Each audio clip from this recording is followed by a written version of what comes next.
consideram que a obesidade é uma doença? Vocês acham que todo mundo que está com sobrepeso e obesidade necessariamente precisa emagrecer?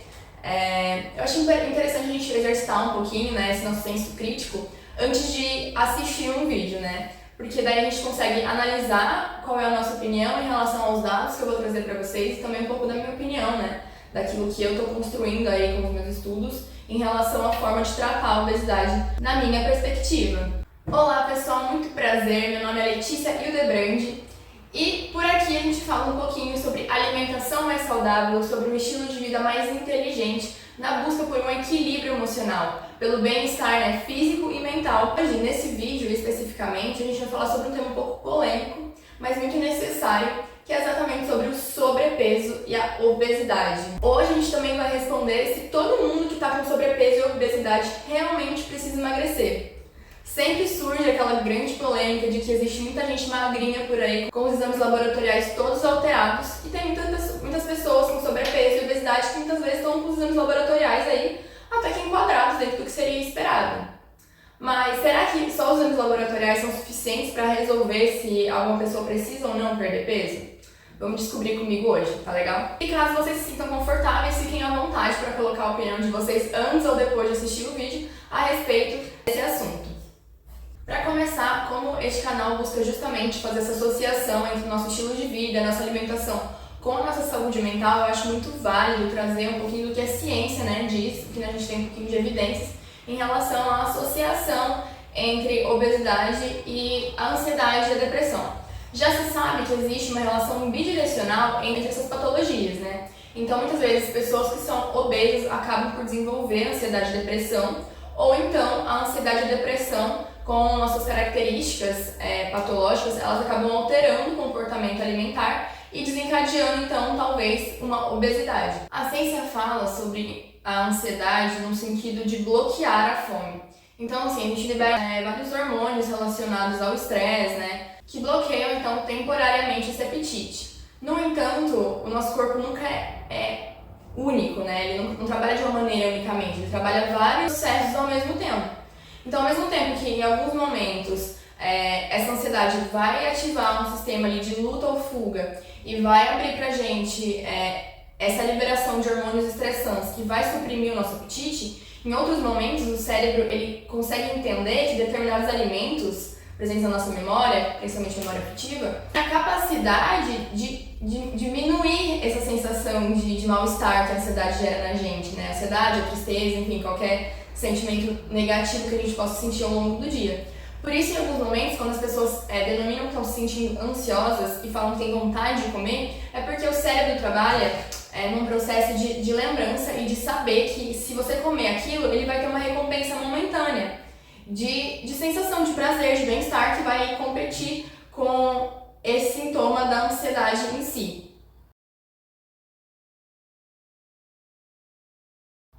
Isso é papo para um outro vídeo, né? Toda essa sinalização que acontece, todo esse processo. Por hoje, o que eu quero focar para vocês é essa relação mesmo da ansiedade e depressão com a obesidade. Ou seja, os nossos sentimentos estão relacionados com a forma que a gente se alimenta, que sente mais fome, mais saciedade, ou seja, ela altera mesmo o nosso padrão alimentar. Por isso e por outros motivos que ela está relacionada com a obesidade. Tá legal, mas o que é mais que o estado de obesidade, sobrepeso, pode trazer como consequências ao nosso corpo?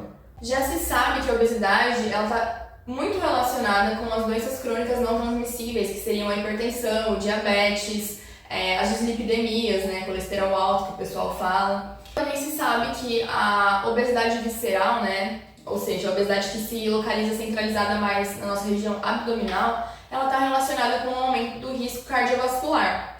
Tanto que a obesidade acima de 30, né, no IMC, ela já é um critério diagnóstico obrigatório para diagnosticar a síndrome metabólica, que é quando a gente associa a obesidade a pelo menos mais 2 fatores desses que eu já citei, por exemplo, a diabetes e a hipertensão, ou a diabetes e a dislipidemia, enfim, a obesidade mais 2 fatores desses que eu já citei. Tudo isso acontece justamente porque o tecido adiposo, que seria esse tecido de gordura no nosso corpo, ele não é um tecido inerte, então ele não está ali parado apenas acumulando, né, apenas estressando a gente em alguns momentos, ou apenas acumulando aquela energia excedente que a gente ingeriu. Não é isso. Esse tecido, muito pelo contrário, ele é metabolicamente ativo, ou seja, ele está desempenhando algumas funções, ele está ali vivo mesmo, né, participando de alguns processos no corpo, enfim. E um desses processos é a produção do que a gente chama de citocinas inflamatórias. Essas citocinas, elas são proteínas que agem no nosso corpo, ativando mesmo processos inflamatórios. Por exemplo, quando a gente está, sei lá, com a garganta inflamada, a gente precisa que esse processo aconteça para que a nossa garganta saia, por exemplo. A gente precisa, né, que o corpo sinalize que existe uma inflamação ali para que a gente possa ativar o nosso sistema imune e se curar. No entanto, quando a gente está com essa obesidade, o que acontece? Esse sistema ele fica desregulado. E essa produção de citocinas, ela também fica desregulada. Isso favorece um estado pró-inflamatório no nosso corpo, ou seja, um estado de inflamação no nosso corpo, mesmo que o nosso corpo não esteja ali machucado, inflamado de fato, não esteja necessitando disso. E aí daí vem, assim, além disso, né, com outros problemas associados, vem todo esse desencadeamento de vários outros tipos de problemas que eu já citei, que são aí as doenças crônicas não transmissíveis. Uma coisa vai levando a outra, quase como um efeito dominó, e quando a gente fala de corpo humano e de sistemas, né, que acontecem dentro do nosso corpo, as coisas se conectam muito. Eu já falei em outros vídeos também a respeito da microbiota intestinal. A gente sabe que as pessoas, no geral, né, têm, às vezes, alguns problemas de desbiose, que é o desequilíbrio da microbiota intestinal, mas principalmente pessoas com obesidade e com diabetes, elas têm alterações muito específicas na microbiota que se relacionam entre si. E mais uma vez isso se relaciona novamente com a nossa saúde mental. Então, assim, quando a gente para pra ver, é realmente um emaranhado, né? Quase uma teia de aranha ali, em que as coisas se conectam e um fator acaba sendo agravante do outro ou colaborando para que o outro acabe em algum momento acontecendo e se desencadeando no nosso corpo. A obesidade e o envelhecimento, a tendência é que a partir de determinada idade, né, com o nosso envelhecimento, aconteça então o que a gente chama de desmineralização óssea. Então, quando a gente é criança, o nosso osso ele vai se mineralizando, com atividade física, com impacto, né, e o consumo de cálcio, o nosso osso vai mineralizando. Chega em determinada idade, se a gente não mantém esse consumo de cálcio, essa desmineralização ela vai acontecendo de maneira mais intensa. Isso acontece com qualquer pessoa idosa, isso é comum com o envelhecimento. Porém, quando você está com excesso de peso e com a obesidade, com excesso de peso, né, sobrepeso e obesidade, o que acontece? Existe uma sobrecarga maior em cima desse osso que já está sendo desmineralizado. Então, o que acontece? O risco de fratura é maior, a sobrecarga das articulações é maior. Então, assim, existem vários problemas relacionados à obesidade que não envolvem necessariamente apenas a questão de saúde interna do corpo, dizendo assim de uma maneira mais simplista, ou de saúde mental, mas também de capacidade funcional, sabe? Muito bem, agora sabendo de todos esses dados, também é preciso trazer os fatores que contribuem para a obesidade. Se engana muito, e muito mesmo, quem acredita que a responsabilidade pelo ganho de peso é unicamente da pessoa que está com obesidade. Nós sabemos atualmente que existem diversos fatores, inclusive genéticos e ambientais, que colaboram para esse ganho de peso. Fatores metabólicos também estão super envolvidos, então assim, realmente quando a pessoa que está em sobrepeso, obesidade, ela busca fazer essa perda de peso, né, de maneira sozinha, muitas vezes isso acaba podendo sair assim de uma maneira bem equivocada e bastante prejudicial para essa pessoa por diversos motivos. A perda de peso muito rápida, diferente do que muita gente acredita e inclusive muita gente quer, não é algo saudável nem algo sustentável. E é inclusive muito perigoso porque a gente não consegue fazer a manutenção da nossa massa muscular quando essa perda de peso acontece de maneira muito rápida.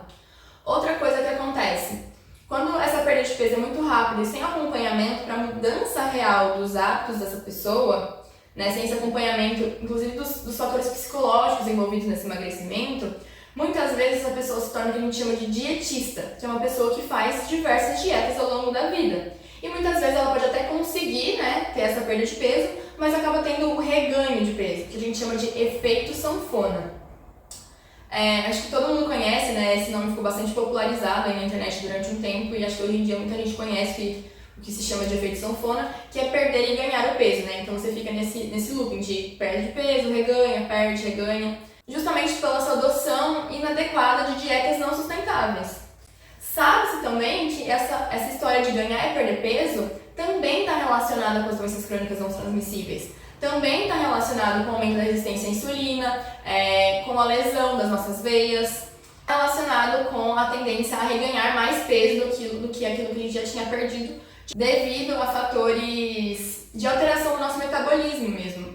Eu vou explicar para vocês mais ou menos, em outro vídeo eu posso fazer isso de uma maneira um pouco mais bem exemplificada, só para vocês terem uma noção.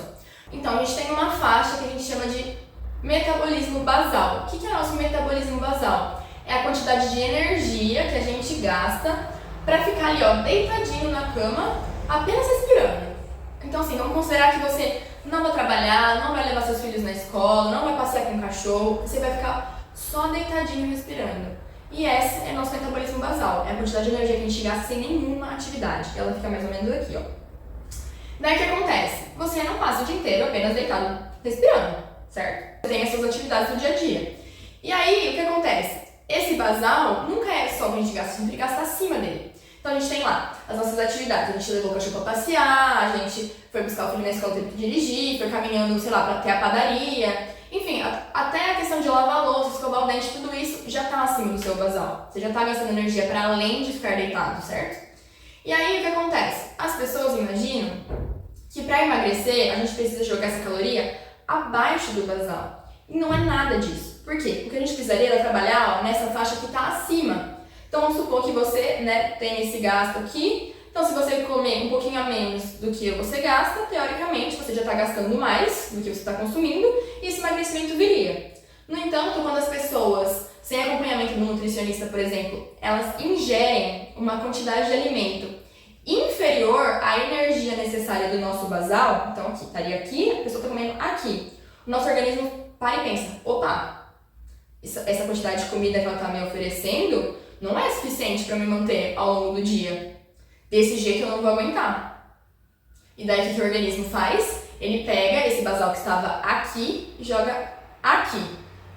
Então agora, se para eu apenas respirar deitadinho na cama eu gastava ali, sei lá, 1.200 calorias, agora eu consigo sobreviver deitadinho na cama só com 1.000.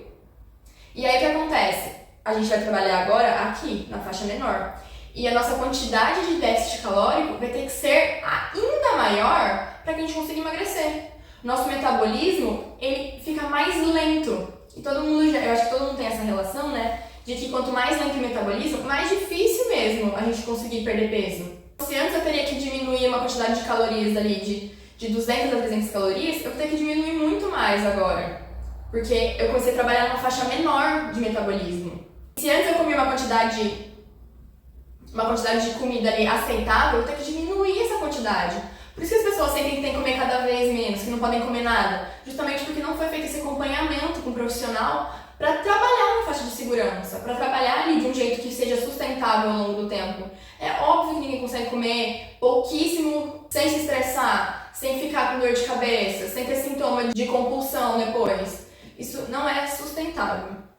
Mas, né, voltando pro assunto que interessa de fato, que é a obesidade e a depressão, o que a gente precisa saber é que quem acha que é só fechar a boca, quem acha que a responsabilidade da pessoa estar com sobrepeso é da pessoa apenas e de ninguém mais, está muito enganado. Já se sabe que existem diversos fatores influenciando nesse ganho de peso.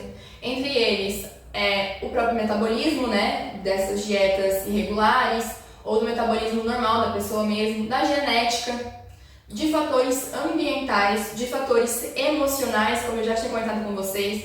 Às vezes a pessoa está em patologia de ansiedade, de depressão, algum outro tipo de patologia ou uso de medicamentos que vão influenciar nesse ganho de peso. Assim, quando a gente pega uma pessoa e olha para ela estando em sobrepeso, a gente tem que entender que não é apenas ela ali envolvida no processo, mas toda uma questão em redor dela. Questão social, opção, ou no caso, a situação de trabalho da pessoa. É diferente de uma pessoa que trabalha, às vezes, meio período e consegue fazer atividade física em algum momento do dia, e outra pessoa que sai de manhã, cedinho, pega um ônibus, trabalha o dia inteiro, volta de ônibus de noite para casa e não tem esse tempo, esse manejo do tempo para conseguir praticar atividade física. Beleza, Letícia, falou de vários fatores aí que estão associados ao ganho de peso, falou também do que acontece com as pessoas que estão em sobrepeso, né? Quais são os riscos à saúde desse estado.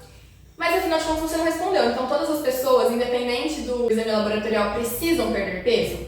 Eu acho que é muito válido falar para vocês que cada profissional vai trabalhar de uma maneira e vai fazer essa abordagem em relação à obesidade de uma maneira diferente. Eu, Letícia, depois de tudo isso que eu falei para vocês, eu entendo a obesidade sim como uma doença. E como qualquer doença, isso precisa ser tratado. A gente precisa buscar a melhoria do estado desse paciente, estado nutricional e de saúde desse paciente. Agora, o que muda, na minha opinião, é a forma como a gente direciona todo esse tratamento.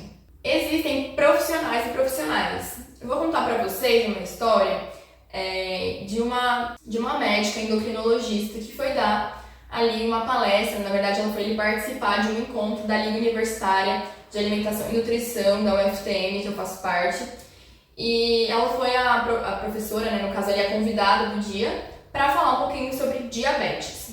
E ela é endocrinologista, a minha sala, né, a Liga justamente fala sobre alimentação e nutrição, e um pouquinho dos conceitos médicos e nutricionais, eles se chocam em determinados momentos.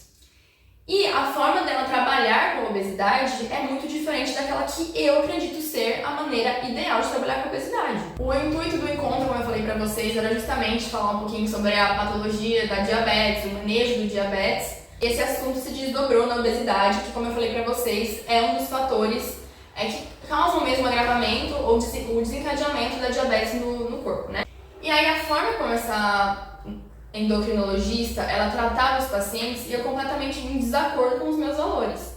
Ela contou pra gente que quando o paciente chega no consultório dela, a primeira coisa que ela faz é prescrever um medicamento para redução do peso.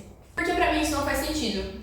Eu teria, assim, nossa, daria pra fazer um vídeo só pra falar sobre o porquê que eu não apoio, não aprovo o uso de medicamentos como primeira opção de tratamento para obesidade.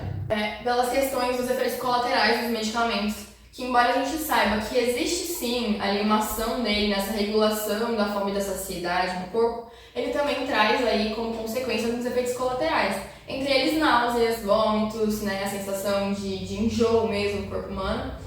E aí eu me pergunto até que ponto esse medicamento está funcionando pelos processos que ele atua ali na regulação da nossa fome e da nossa saciedade, e até que ponto esse indivíduo ele deixa de comer porque ele está enjoado ou porque ele não está se sentindo bem com o medicamento. O segundo ponto é que muitos medicamentos relacionados à perda de peso, ou eles não foram necessariamente feitos para isso, ou eles são muito novos no mercado para a gente saber qual seria o desdobramento desse uso quando descontinuado. Então assim, eu vou usar por um tempo, consegui perder peso, agora eu quero tirar o medicamento. Tá, mas o que vai acontecer com o paciente? Quais são os desdobramentos da retirada? Esse paciente tem estudo já falando se vai retornar esse peso ou não? Não tem muitas informações a respeito disso, então eu não acho que seja um tratamento assim de primeira linha. A primeira coisa que eu vou escolher fazer para o meu paciente é passar o medicamento. E em último caso ali, né, em última instância, o porquê eu não concordo com o uso do medicamento para os casos de obesidade e sobrepeso é pela questão de não ter alteração do comportamento, dos hábitos e principalmente da mentalidade, que é muito o que eu quero trazer para vocês aqui nesse canal, que é como a nossa mente ela domina toda a nossa saúde praticamente. É lógico que tem algumas situações que estão para além da nossa mente, mas a nossa mente ela é muito poderosa em relação ao nosso bem-estar. Como eu já falei com vocês várias vezes, e até a OMS já disse isso, que a saúde não é um estado apenas de ausência de doença, mas um bem-estar físico, emocional e social. Então, quando a gente está bem com os nossos sentimentos, a gente se sente bem para poder trabalhar outros problemas da nossa saúde. E aí, quando a gente usa um medicamento para conseguir atingir o objetivo que a gente quer, a gente não trabalhou toda essa questão emocional ou toda essa questão de autoestima que às vezes está totalmente atrelada ao corpo e não deveria. Então, assim, existem muitos desdobramentos desse uso que vão, às vezes, conseguir atingir o objetivo que o paciente espera, que é a perda de peso, mas, e todo esse processo, toda essa construção que deveria ter acontecido em relação ao sobrepeso e obesidade, e essa mudança de mentalidade, e essa construção de autonomia, e essa construção de autoestima desassociada da imagem corporal, que é tão importante, sabe? Eu acho que, nesses aspectos, quando eu falo autonomia alimentar, autonomia de decisão sobre o que vai comer, sobre o que vai deixar de comer, sobre não ter medo de se alimentar, sabe? Então, quando a gente usa essa bengala, vamos dizer assim, para atingir os resultados mais rápidos, Por mais que pareça mais fácil e pareça assim mais atrativo, será que é realmente a forma mais sustentável e mais saudável de fato de ter qualidade de vida? Poxa vida, você quer ficar então o resto da vida dependente dos medicamentos? Sabe? Eu lembro dela falando, inclusive, um pouquinho de terrorismo alimentar em relação aos pacientes obesos, porque realmente, às vezes acontece uma estigmatização desses pacientes, às vezes acontece a própria vergonha por parte do paciente de trazer o fracasso, entre aspas. Esse paciente não consegue atingir esses objetivos, ou não consegue aplicar na rotina essas metas que foram estabelecidas, ele volta com um pouco de vergonha, com receio de falar para o profissional que ele não conseguiu. Então, assim, eu acho que a forma de olhar e encarar esse tipo de coisa é muito importante. E por isso eu não concordo com a abordagem dessa endocrinologista que foi lá dar a palestra pra gente. Estou completamente contrária ao posicionamento dela. E tem outros profissionais que enxergam a obesidade de uma maneira um pouco mais amena. Então ali ele olha para o exame laboratorial, está dentro dos parâmetros de referência, mesmo que com o uso de algum medicamento para controlar a diabetes ali ou a hipertensão. Está dentro dos parâmetros laboratoriais. A pessoa está, sei lá, praticando uma atividade física. Então, para ele, assim, não tem um grande porquê de fazer realmente um tratamento intensivo para essa pessoa perder peso se ela não está ali disposta a fazer isso. Eu concordo em certos pontos que, assim, precisa ter certo grau de prontidão da parte do paciente de querer mudar os hábitos, certo? Mas eu acho que é muito válido por parte do profissional conscientizar esse paciente a respeito da situação dele e trabalhar nesse sentido todo que eu falei, sabe? Nesse sentido de construir um passo de cada vez a melhora desse quadro dele. Porque, gente, a obesidade, eu falei que eu trato como doença, não é que eu trato ela como doença, trato assim do assunto, tá? Trato do assunto como doença. De fato, ela é uma doença, é assim que ela é definida. Se a gente olhar para todas as consequências disso, a gente não pensar numa progressão a longo prazo para isso, sabe? Numa progressão assim de evoluir para melhor mesmo a longo prazo. Entendendo, é claro, que a situação atual desse paciente não coloca e não estigmatiza ele, gente. Não é essa a questão. Não tem que ter vergonha de ser quem você é no momento. Só que você tem que pensar, na minha opinião, em como você pode melhorar ao longo do tempo. Eu, Letícia, nesse momento, tenho várias coisas para melhorar na minha saúde. Poxa vida, eu deveria beber mais água, a saúde do meu intestino não tá 100% que eu gostaria que estivesse, eu faço terapia até hoje, porque eu tenho alguns assuntos emocionais que não estão bem resolvidos. Então, assim, eu entendo quais são os meus problemas e, assim, a tendência é que eu queira melhorar a minha saúde. Então, assim, eu sei que eu preciso beber mais água, eu tento de vez em quando ali incluir mais fibras na minha alimentação, mais frutos, mais vegetais, que é justamente aquilo que eu ensino sendo futura nutricionista. Então, assim, quem tá com obesidade tem que pensar nesse sentido também. Isso não tira o meu valor de agora, não tira o valor da pessoa que está com obesidade agora, muito pelo contrário, até porque, como eu já falei anteriormente, a questão da autoestima e do valor da pessoa não deveria estar, de maneira alguma, para ninguém, atrelado à aparência estética dela, à aparência física dela. Não deveria. E é justamente isso que precisa ser trabalhado. E aí, nossa, eu poderia falar longamente sobre as formas de trabalhar isso para que essa pessoa que está com sobrepeso e obesidade seja reinserida em locais que vão promover a saúde dela, a partir mesmo dessa mudança de mentalidade em relação a si mesma, desde o começo. Então, assim, eu acho que a gente precisa olhar pra gente com carinho.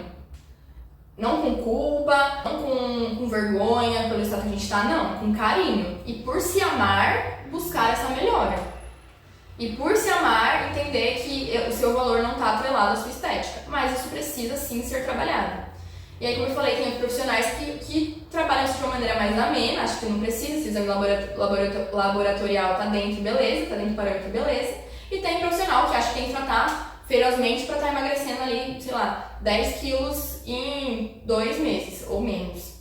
Que também, na minha opinião, não é nada sustentável, e eu posso falar sobre esse emagrecimento rápido em outro vídeo, sobre todas as consequências negativas disso. Então, assim, pessoal, profissional de saúde, médico, nutricionista, terapeuta, psicólogo, existem vários, né, disponíveis pra gente procurar. Então, eu acho que é válido a gente procurar aquele que a gente mais se identifica, aquele que a gente acha que vai conseguir conduzir o nosso processo terapêutico da melhor maneira pra gente. Mas lembrem de cuidar de vocês e fazer essa escolha com consciência, né? Buscar informação de qualidade para fazer essa escolha com consciência e não procurar aqueles que a gente quer, que vão oferecer pra gente resultados milagrosos, resultados mais rápidos, porque às vezes isso não é consistente. Lembra lá do metabolismo que eu falei pra vocês, essa perda de peso rápido ela não é consistente. Essa flutuação, esse efeito sanfona, ele traz os mesmos prejuízos, às vezes, parecidos com o da obesidade. Então, assim, vamos cuidar da gente. E agora, para terminar, eu gostaria de promover para vocês uma reflexão. Eu acho que todo mundo tem em casa uma pessoa que já envelheceu, né? Uma pessoa que está mais idosa, que a gente precisa cuidar dessa pessoa. Por mais que você ame muito essa pessoa, ela te proporciona aí algumas dificuldades. E faz parte da vida. Quando você era criança, provavelmente você deu trabalho, né? Para cuidarem de você e agora, como retribuição, você está cuidando dessas pessoas. Agora pense em você envelhecendo. Pense em você daqui 10 anos, daqui 20 anos, 30, 40 anos. Pensa você lá com 80, mais de 80 anos. Agora eu quero que você pense assim, naquele lugar que você gosta tanto de ir, naquela comida que você gosta tanto de comer, na sua liberdade de caminhar, na sua liberdade de escolher para onde você vai, se você quer ou não quer ir, se você quer ou não quer fazer determinada coisa. Agora imagina você perdendo tudo isso. Lá com 80 anos agora você não pode mais caminhar, aquele lugar que você gostava tanto de ir, você não pode mais ir sozinho. Pensa que você perdeu a sua liberdade, pensa que você perdeu a sua autonomia. Como que você se sente em relação a isso? Agora você não pode mais fazer o que você quer fazer na hora que você quer fazer. Agora você tem que acordar na hora que as pessoas querem que você acorde, porque você depende de tomar algum remédio, você precisa seguir essa rotina de medicação que as pessoas te dão. Pensa até que às vezes você gostaria de ir no banheiro e não consegue mais ir sozinho, você precisa chamar a ajuda de alguém. Essa reflexão não é só em relação à obesidade e sobrepeso, não. Isso é em relação ao cuidado com a nossa saúde mesmo.